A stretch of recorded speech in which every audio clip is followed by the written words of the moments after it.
आणि मुंबई गोवा हायवेला लागलेलो आहोत। तर इथून स्टार्टिंग पासूनच बघा सुरुवात झाली खड्ड्यांची।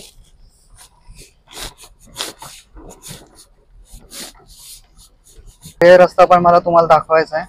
आपण एकदा गेल्या वर्षी सुद्धा केलेला, पण आता जवळजवळ वर्ष झाले, तर त्याच्यामुळे काही चेंजेस झालेत का रस्त्यामध्ये तेही आपल्याला पाहता येतील। आता हे पहिलं डायव्हर्जन आलं इथे।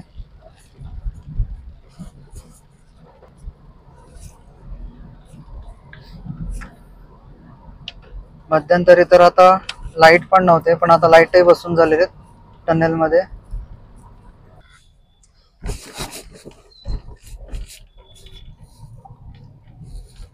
हा एक तुम्हाला चांगला पर्यायी मार्ग आहे जर तुम्हाला ट्रॅफिक आणि खड्डे जर वाचवायचे असतील तर।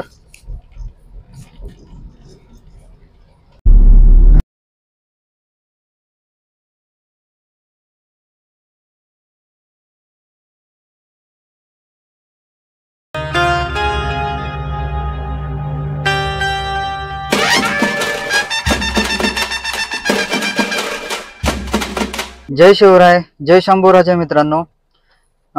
ट्रॅव्हल विथ कौस्तुभ या मराठमोळा यूट्यूब चॅनलमध्ये मी कौस्तुभ तुमचं स्वागत करीत आहे। आपण आज जर्नी स्टार्ट केली आहे चिपळूणवरून मुंबईच्या दिशेने, आणि ही पूर्ण रोड ट्रिप असणार आहे। म्हणजे तुम्हालाही कळेल की रोड कसा आहे। आता तुम्ही सुद्धा गणपतीसाठी कोकणात येणारच असाल, तर त्यासाठी हा एक तुम्हाला रिव्ह्यू होईल। तर चला मंडळी, प्रवासाला सुरुवात करूया आणि हा व्हिडिओ शेवटपर्यंत बघा की रोड कसा आहे, रोडची काय कंडिशन आहे तुम्हाला कळेल। तर चला मित्रांनो, आपण चिपळूणवरून सुरुवात करत आहे मुंबईच्या दिशेने। चला।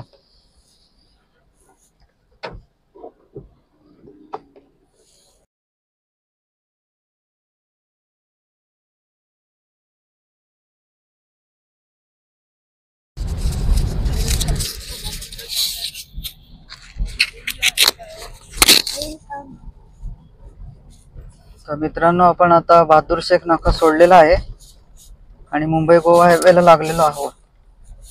तर इथून स्टार्टिंग पासूनच बघा सुरुवात झाली खड्ड्यांची।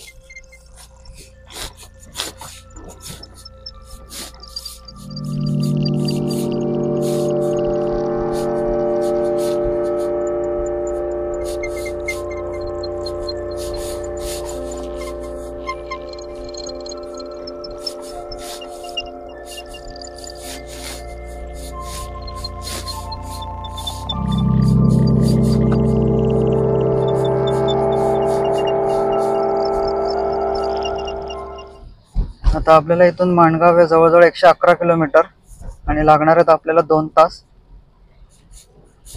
पण ते 2 तास डिपेंड करतात की रस्ता कसा आहे पुढे त्याच्यावरती, पण ट्रॅफिक तर नाही दाखवत आहे आपल्याला।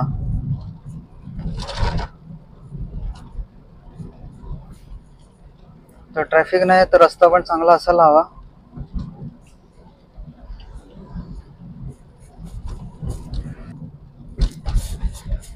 आणि आज वाजले सकाळीचे 10:30, पण लवकरच प्रवास चालू केलाय।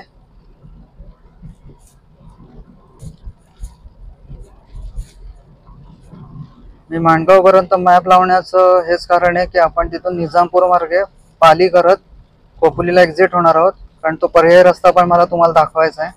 आपण एकदा गेल्या वर्षी सुद्धा केलेला, पण आता जवळजवळ वर्ष झाले, तर त्याच्यामुळे काही चेंजेस झालेत का रस्त्यामध्ये तेही आपल्याला पाहता येतील।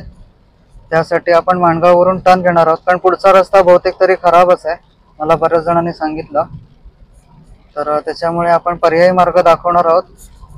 थोडेसे काही किलोमीटर्स वाढतात त्याने, पण ठीक आहे, बघूया।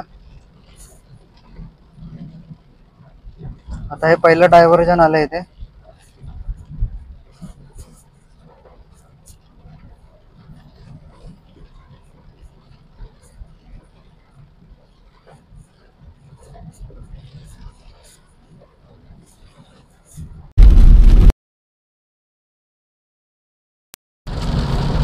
मित्रांनो, तिकडे वरती सवत्सडा धबधबा पडतोय पहा। आता इथून दिसणार नाही।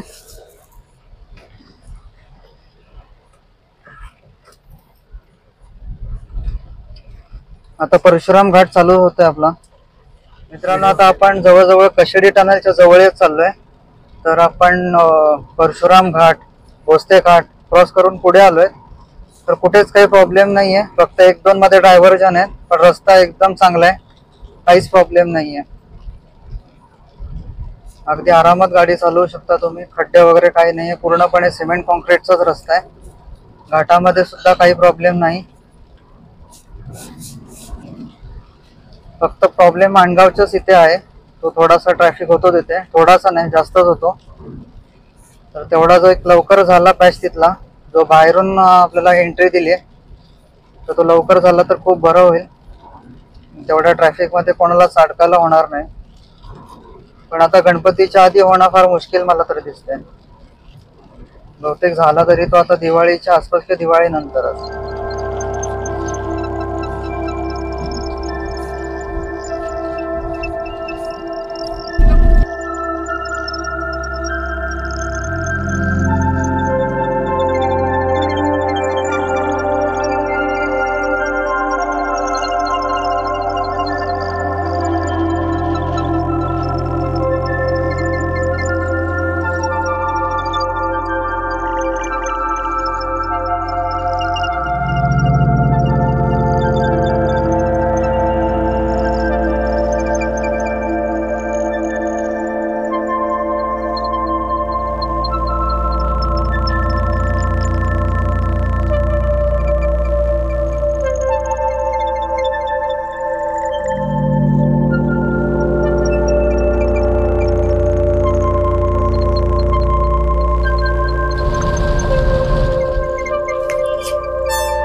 मित्रांनो, आता बोगदा चालू होतोय बघा, कशेडी टनेल. दोन्हीही टनेल चालू झालेले आहेत. एक येण्यासाठी आणि एक जाण्यासाठी दोन्ही टनेल चालू झाले आहेत.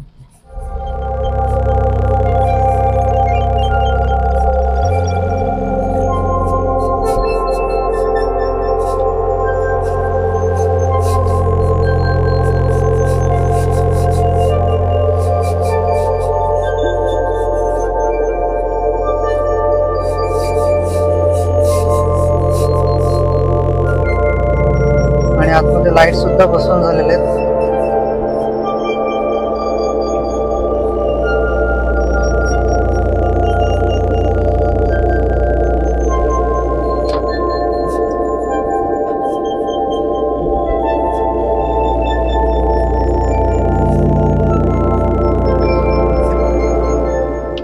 मध्यंतरी तर आता लाईट पण नव्हते, पण आता लाईटही बसून झालेले आहेत टनेल मध्ये.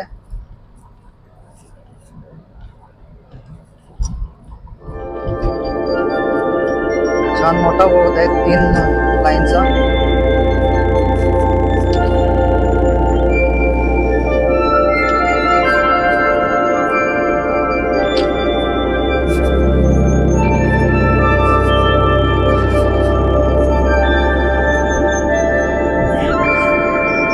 तुम्ही जवळजवळ 5 मिनिटांमध्ये बोगदा पूर्ण करता मित्रांनो. 2.5 किलोमीटरचा बोगदा. पण जर तुम्ही घाट मार्गे गेलात तर 45 ते 40 मिनिटं लागतात तुम्हाला.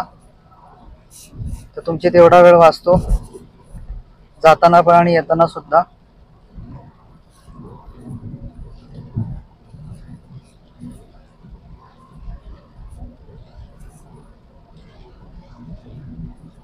आणि रस्ता खूप चांगला आहे.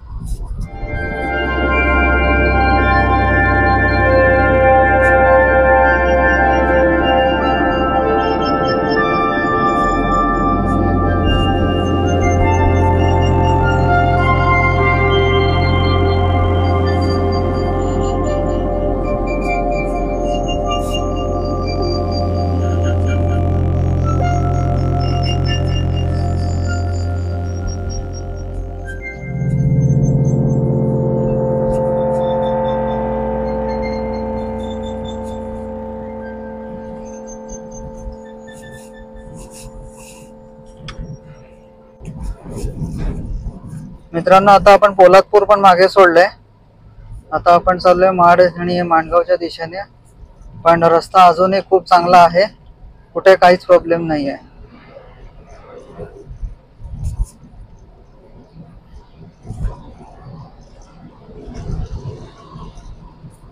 पण पाऊसच खूप भरपूर आहे इकडे.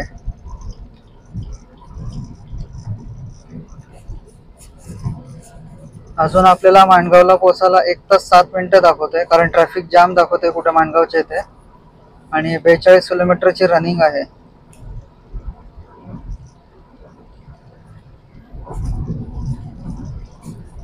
आता इथे बघा फी गेट लावलाय, म्हणजे टोल गेट आहे 1 किलोमीटरवर. जोपर्यंत रस्ता पूर्ण होत नाही तोपर्यंत कसे काय वसूल करू शकतात, त्याच्यामुळे ते बंदच ठेवलेत, बांधून ठेवलेत फक्त त्यांनी, पण चालू तर नाही करू शकत. पण रस्ता एक नंबर आहे.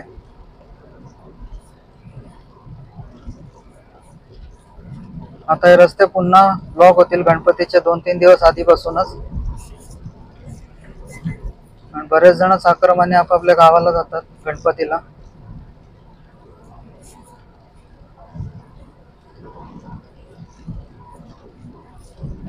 पण मला वाटत नाही काही फरक पडेल थोडाफार, जी रोरो सेवा चालू केली त्याच्यामुळे. पण जास्तीत जास्त काहीतरी 500 माणसं जाऊ शकतात. आणि अशा दिवसाला किती फेरे आहेत मालवण वरून मुंबईपर्यंत माहिती नाही, 4 तास लागतात. पण ओव्हरऑल बघता तरी मला वाटत नाही की खूप काही फरक पडेल त्याच्याने एवढा. फक्त सर्कलला एवढीच विनंती आहे, लवकरात लवकर करून द्यावा रस्ता हा, पण सर्वांनाच बरं पडेल कोकणात जाण्यासाठी हा रस्ता. कारण बाकीचे ऑप्शन्स किती दिले तरी ते कमीच पडणार आहेत. तुम्ही रोरो सेवा दिली तरी सुद्धा, किंवा आणखीन ट्रेनही कमीच पडते गणपतीच्या वेळेला, शिमग्याच्या वेळेला, पण बुकिंग ऑलरेडी फुल होऊन जातात. मग इतर राहिलेले लोक काय करणार? गाडीने जायचं म्हटलं तर 24-24 तास लागतात पोचण्यासाठी गावाला. सो बेटर आहे की तुम्ही रस्ता लवकरात लवकर बांधून द्या, म्हणजे प्रवाशांचे हाल होणार नाहीत.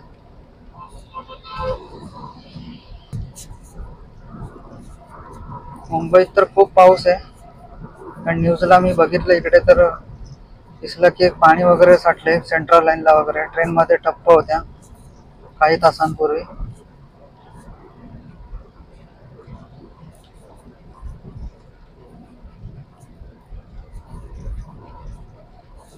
आता हे बघा इकडे भोरघाट आहे, भोरघाटसाठी आपण लेफ्ट घेऊ शकतो, मंडणगडसाठी पण लेफ्ट घेऊ शकतो. भोरघाट म्हणजे तुम्हाला महाडवरून पुण्याला जाण्यासाठी फार महत्त्वाचा घाट ठरतो, किंवा त्याला वरंदा घाट असेही म्हटलं जातं. पण पावसातून जाणं खूप डेंजर आहे तिथे, कारण दरवर्षी तिकडे दरड कोसळतच असते, आणि खूप नॅरो रस्ता आहे वरती. पण तिथून जे आपल्याला छत्रपती शिवाजी महाराजांचा जे रायगड दिसतो किल्ला, स्वराज्याची राजधानी, ते खूप सुंदर दृश्य दिसतं वरती पावसातून.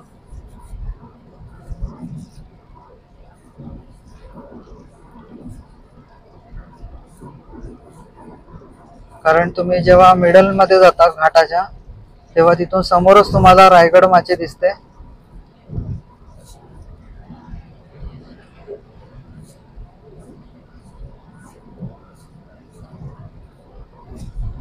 आपल्या महाराष्ट्रात आणि इकडे साईडला फिरण्यासारखं खूप काही आहे. हळूहळू आपण सर्व गोष्टी एक्सप्लोर करू.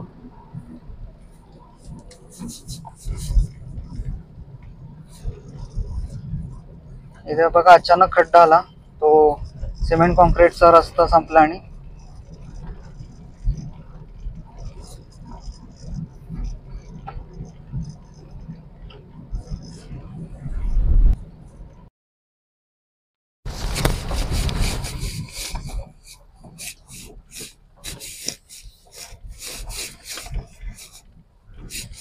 मंडळी आपण आता लोणेरे जवळ आलोय, आणि इथे रस्ता पण खूप खराब आहे, आणि पुढे ट्रॅफिक पण मला दाखवतोय.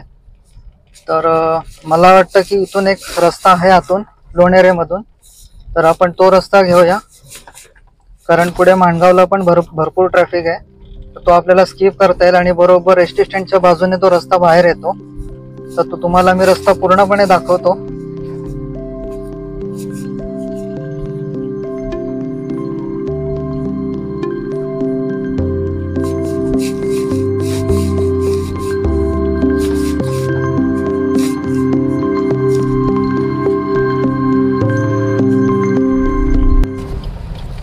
तर आपण इथून टर्न घेत आहोत.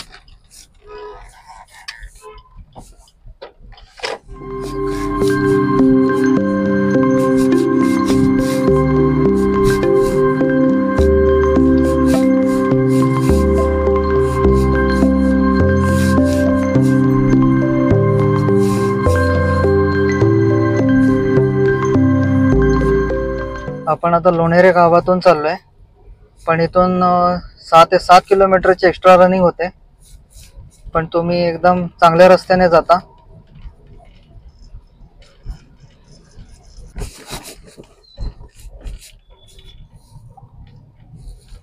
हा एक तुम्हाला चांगला पर्यायी मार्ग आहे जर तुम्हाला ट्रॅफिक आणि खड्डे जर वाचवायचे असतील तर.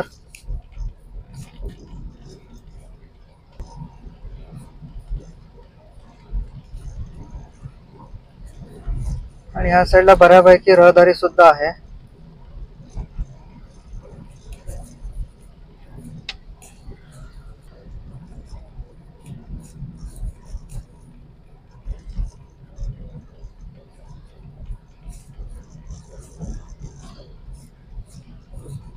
मित्रांनो, पर्याय रस्ते शोधायला लागतात, कारण रस्ते खराब आहेत, ट्रॅफिक जाम असतो. तर त्यासाठी हे रस्ते शोधावेच लागतात आणि आपण दुसरा काहीच करू शकत नाही. त्याच्यामुळे जास्त किलोमीटर गेले तरी चालतील, पण आपण व्यवस्थित जातो.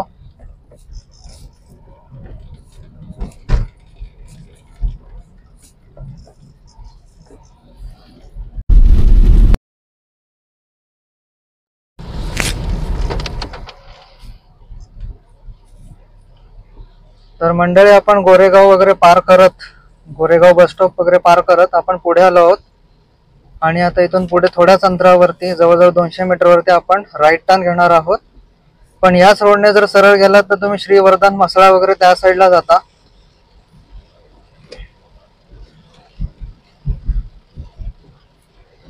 पण इथे मोरबा लिहिलंय ना, त्या मोरब्याच्याच दिशेने आपल्याला टर्न घ्यायचा आहे.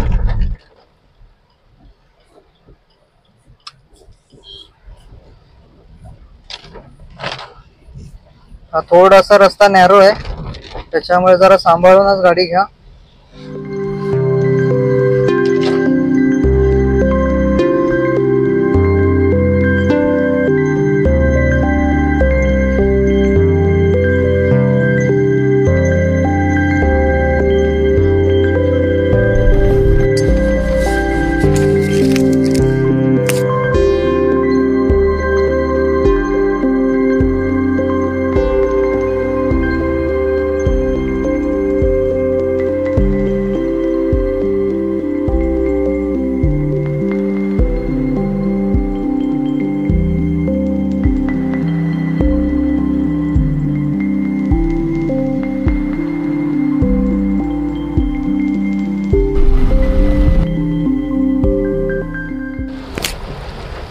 तर मंडळी, आपण आता माणगावच्या जवळ आलोय, पण इथे पण ट्रॅफिक आहे आपल्याला हायवेला लागताना. तर अजून इथे एक आहे शॉर्टकट, तो मी तुम्हाला दाखवतो.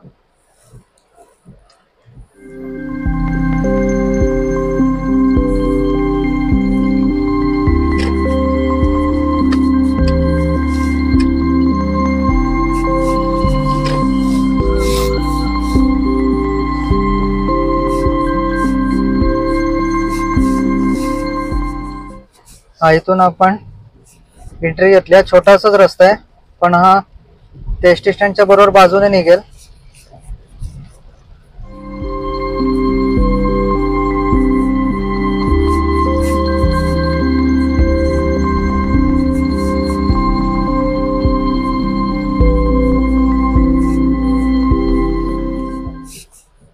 बऱ्याच गाड्या इथूनच टाकलेल्या लोकांनी, ज्यांना ज्यांना माहिती आहे किंवा ज्यांनी ज्यांनी गुगल मॅपला पाहिले त्यांनी.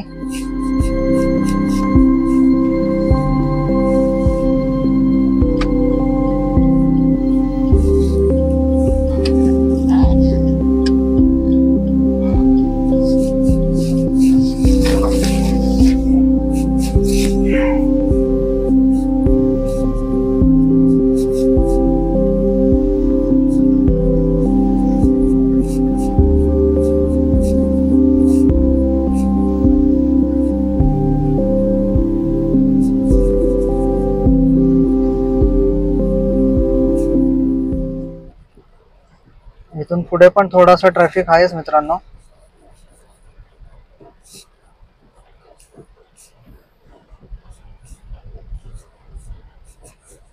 पण जितका अवॉइड करता येईल तेवढं आपण करू.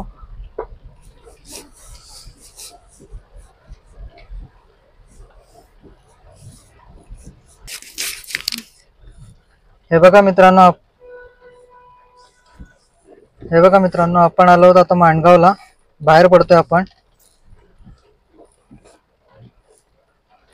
तर तो ट्रॅफिक टाळून आपण इथे आलो.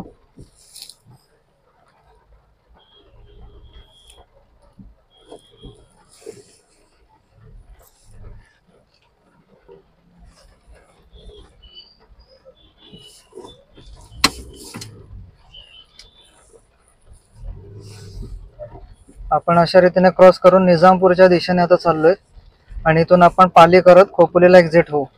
हा रस्ता खूप चांगला आहे पर्यायी तिकडून जाण्यापेक्षा पेंड वगैरे, कारण तो रस्ता खूप म्हणजे खूप खराब आहे आणि डायव्हर्जन्स तर तिकडे जास्तच आहेत.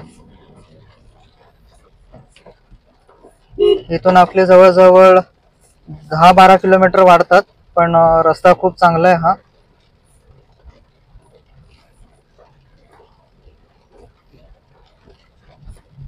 नक्कीच तुम्ही गणपतीला येताना हा घेऊ शकता. आता आपण इथून पनवेल लोकेशन सेट करूया, किती वेळ लागतो पाहूया, किंवा पाली टाकून बघूया. हा रस्ता पण खूप सुंदर आहे मित्रांनो आणि मस्त दोन्ही साईडने झाडी, हिरवागार झाले. फक्त एवढंच करा की जेव्हा रात्रीचा प्रवास कराल तेव्हा हा रस्ता घेऊ नका, कारण ह्या साईडला नेटवर्क पण नसतो. आणि दुसरी गोष्ट म्हणजे इकडे असं वस्ती वगैरे नाहीये, रहदारी खूप कमी असते.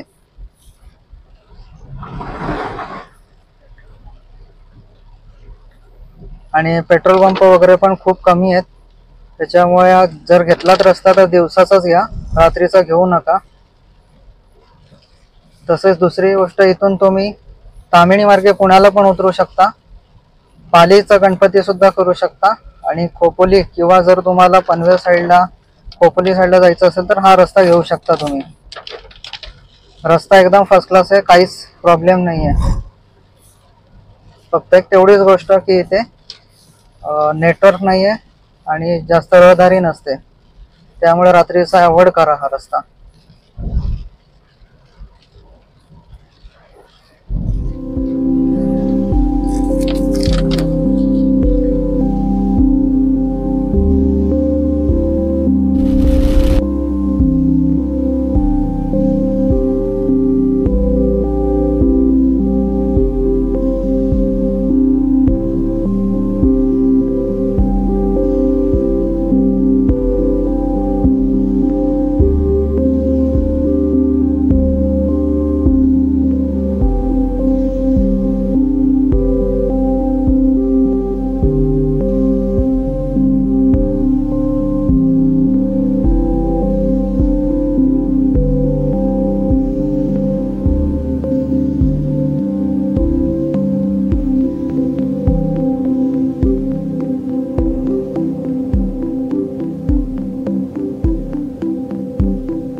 मित्रांनो, इथून जर तुम्ही राईट घेतलात तर तुम्ही तामिणीला जातात आणि इथून जर तुम्ही लेफ्ट घेतलात तर तुम्ही पालीच्या गणपतीला जाता.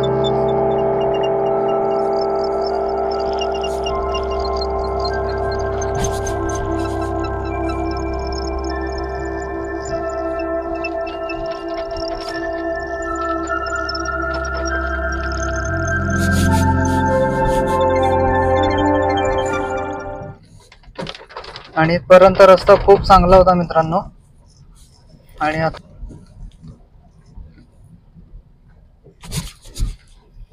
आणि इथून परत आपल्याला लेफ्ट घ्यायचं आहे.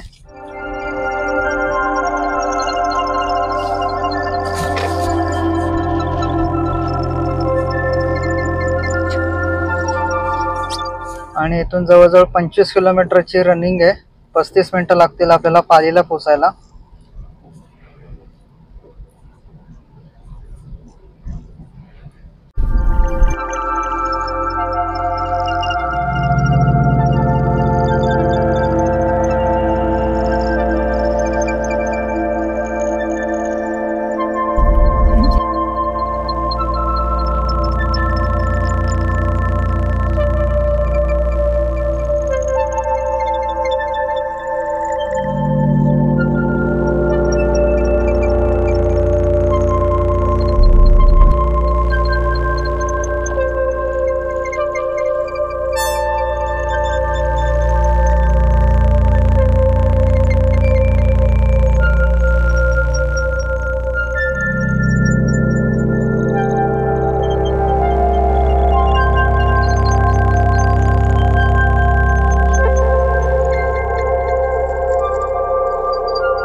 तर मित्रांनो, आपण आता ऑलमोस्ट 2 मिनिटाच्या अंतरावर पालीवर आलेलो आहे. रस्ता पूर्णपणे चांगला आहे. हा तुम्ही गणपतीमध्ये किंवा इतर वेळेही हा रस्ता घेऊ शकता. फक्त रात्रीचा रस्ता घेऊ नका, पुन्हा एकदा मी सांगतोय. आणि एकदम खूप छान रस्ता आहे. मॅप डाउनलोड करून घ्या जर या रस्त्याने जाणार असाल तर, कारण रेंज नसते. आणि हा व्हिडिओ आपण आता इथेच थांबवत आहोत. तुम्हाला व्हिडिओ आवडला असल्यास नक्की चॅनलला सबस्क्राईब करा, लाईक करा आणि जास्तीत जास्त लोकांपर्यंत शेअर करा. म्हणजे जे कोकणात जाणार आहेत त्यांना हा व्हिडिओ खूप माहिती पूर्ण असा व्हिडिओ मिळेल आणि त्यांना कसं जायचं आहे डिसिजन घेता येईल. तर चला मित्रांनो, हा व्हिडिओ आता इथेच थांबवत आहे. भेटूया पुढील एका नवीन जर्नीमध्ये. तोपर्यंत काळजी घ्या आणि सेफ ड्रायव्हिंग करा. Bye bye.